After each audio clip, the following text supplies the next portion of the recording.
That is Drake Toll, Vilonia native, the radio voice. I don't know what to call you, Drake, but I know you're the guy that'll be on the call for the Party Animals when they take on the Texas Tailgaters this weekend at Baum-Walker Stadium in a homecoming for you, which you got to be fired up about. Bill, I've been called a lot of things, and radio voice is not the worst of them. So I would gladly accept that.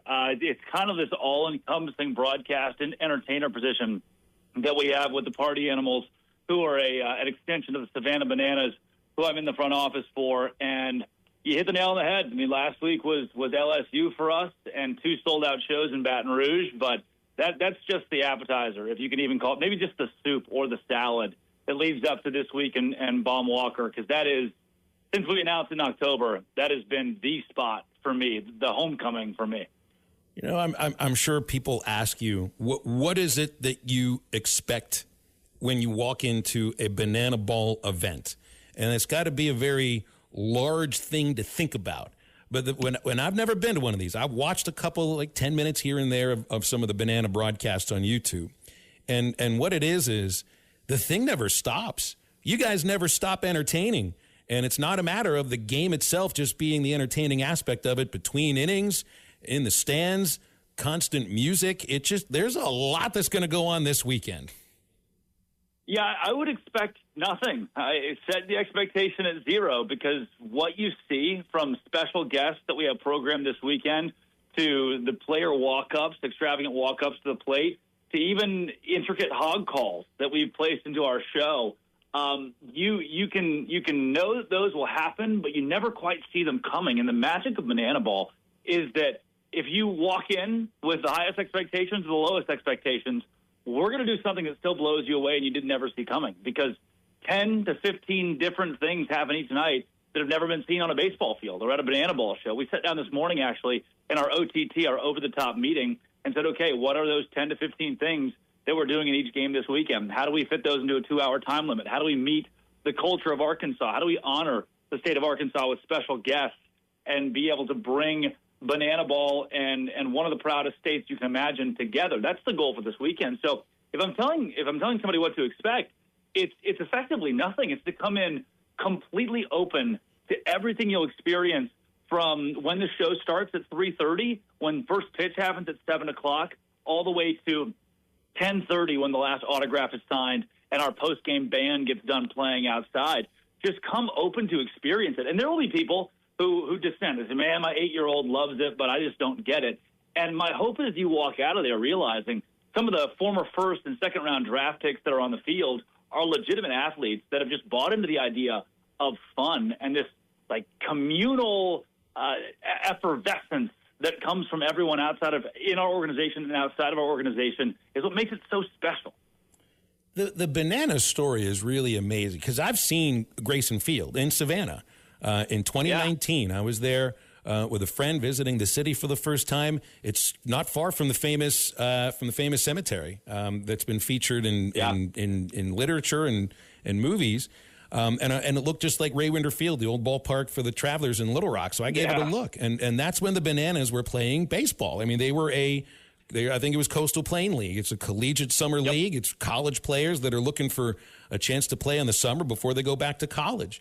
And the changeover of what this franchise has become is now to the point where I'm reading where people are wondering if Major League Baseball is going to try to buy the whole thing from Jesse Cole. And he says, look, no, we're starting a league. That's the thing that stands out here. And you guys expanded. That's this whole tour that the Party Animals are on, because it used to be you guys were sort of like the Washington Generals to the Harlem Globetrotters, but it was only those 2 teams ever. They never expanded. They didn't create their own sport. That makes what you guys are doing much different. I think so, and often we're compared to the Globetrotters. It's the easiest way to describe it, and the caveat is, imagine if the Globetrotters had attempted competitive sport.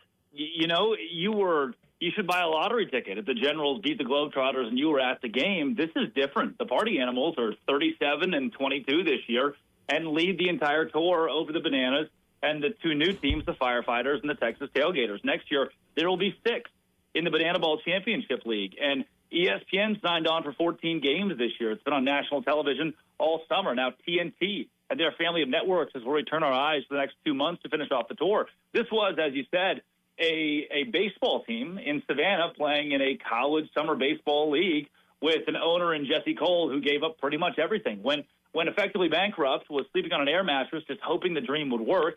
And now the dream has taken us to Fenway Park and to Yankee Stadium in a couple of weeks and to NFL complexes and 82,000 in Clemson Memorial Football Stadium.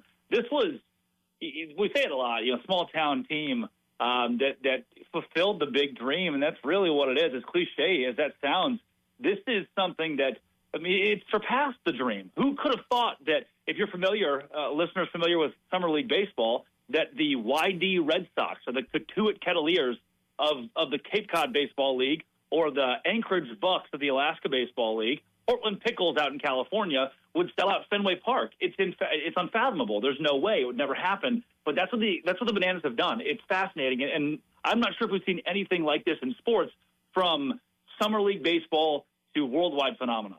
Well, and you want to talk about unique. Nobody in the world has a job like yours. People tell me, look, your job's unique. Okay, well, there's plenty of other people that do women's basketball and baseball and host a radio show somewhere in this country. There's a lot of them. There's nobody else that does what you do. And you could not have expected that your career would take this kind of a turn and that you would be performing in front of 85,000 or 90,000 at Clemson. And man, it really seems like you've bought into it. You got a little bit of it. It's not Mean Gene Okerlund, because he never really went over the top. You do kind of go over the top a little bit. So you've got that showmanship aspect to you, which, I think plays perfectly into what Banana Ball is. It's an acquired taste. If you take it back to 2016, when I was in Vilonia as a sophomore doing baseball and football and founding a broadcast network in Eagle Vision down there, so it's a lot different from that. And I'm sure if you told 16-year-old me that my career would feature wearing a fur coat and pit vipers, I'd be confused, to say the least. My parents still are. But that's the beauty of how I like to approach broadcast and really life in general. My whole goal is to have fun. My dream never was to be on ESPN. It never was to be on Fox or to have the biggest talk show and be the Chris Fowler on Saturday night or the Mike Tirico on Sundays. My dream always has been to give back to the state of Arkansas, give back to Vilonia. People back home have been, for the last 20 or 30 years, complaining there's no auditorium at the high school for band concerts or elementary school plays. And they've complained year in and year out. So my number one on my list from the time I was 16, let's build the Landon Toll Auditorium named in my brother's honor, and that's it. That's the dream. Being on ESPN is awesome. Expediting that, being 24, wearing a fur coat, being on ESPN, having buddies of mine who are at the gym in BB, sending pictures on a Saturday night of me doing my job. That's as cool as it gets. But, man, I think a lot of the reason I'm here is because the dream has always been about community and fostering that and giving back to Vilonia and the state of Arkansas. That's what makes this weekend so special for me. I'll cry. I'll certainly cry. Because my dream from jump, if there was one in sports media, was to be the full-time voice of the Vilonia Eagles. And if it paid more than $800 a year, I'd probably be doing that as we speak. And second to that was to work at the University of Arkansas, to be in radio, to be in TV at the university and represent the Razorbacks. So this weekend, again, a culmination of having one of the most unique jobs in the country and now utilizing that to fulfill some of these micro dreams that I've always had that are associated with my home. Still a big Razorback fan, right? I mean, you carry that all across the country. You're as proud as anybody to be from the state of Arkansas. And now, you're traveling around the country and kind of advertising that too. Yeah, what's so interesting, I'm a Baylor University graduate, and the education and offer they were able to give was fantastic, and I always wanted to venture out of state for a little bit, because to me, the growth and appreciation that I had for the state of Arkansas in the last 5 years comes from leaving. What it took was going out of state for college, now living in Savannah, Georgia, to go, wow, what a special place that a lot of folks, myself included, may never realize, because either they don't go or they don't leave. And for me to come back out of college and now I every week buy a Razorback shirt or a hat or a Vilonia shirt or something to represent the state, because oftentimes in the national media and as I travel, it's so underrepresented. We'll go to New Mexico one weekend, and I'll introduce myself as being from Arkansas, and not one person in the room has ever been there, and they have no idea what it's about. So I take it upon myself to, what little bits that I can, share how proud I am to be from the state. and what it means to me to be an Arkansan and to be from Vilonia. I mean, everything. When I signed the Green Monster at Fenway Park, I wrote underneath it, kind of in a little kitty corner, the word Vilonia, just so that when the walls fall down one day at Fenway, that town name, just that little piece of me and that piece of Arkansas is in there. Because when's the next time someone from Vilonia or Beebe or Cabot or Greenbrier or Greenwood gets the opportunity to be in Fenway Park and sign the Monster? I mean, the onus is on me, and the opportunity for folks back home to live vicariously through me is something I take a lot of pride in. All right, last thing, because I've always wanted to ask somebody who's done this before. What does it smell like inside the Green Monster? Because that's a room. You're not signing the actual wall. You're getting inside the room of the Green Monster and signing it, and that thing's been up for a long, long time. It doesn't smell great, Phil. It doesn't smell great. It's so funny. We went to Minute Maid Park in Houston and then Progressive Field in Cleveland. Those sandwiched our trip to Fenway, and we all agreed, man, this place smells a little funky. It looks a little funky. The ceilings are lower and everything's a little more outdated, but that's the quintessential aspect of baseball at Fenway Park and in Boston and in the Red Sox organization. Their grounds crew, their head of grounds, had 3 signed copies of his own book about grass on the desk of our coaching staff when we got there. It's that kind of place.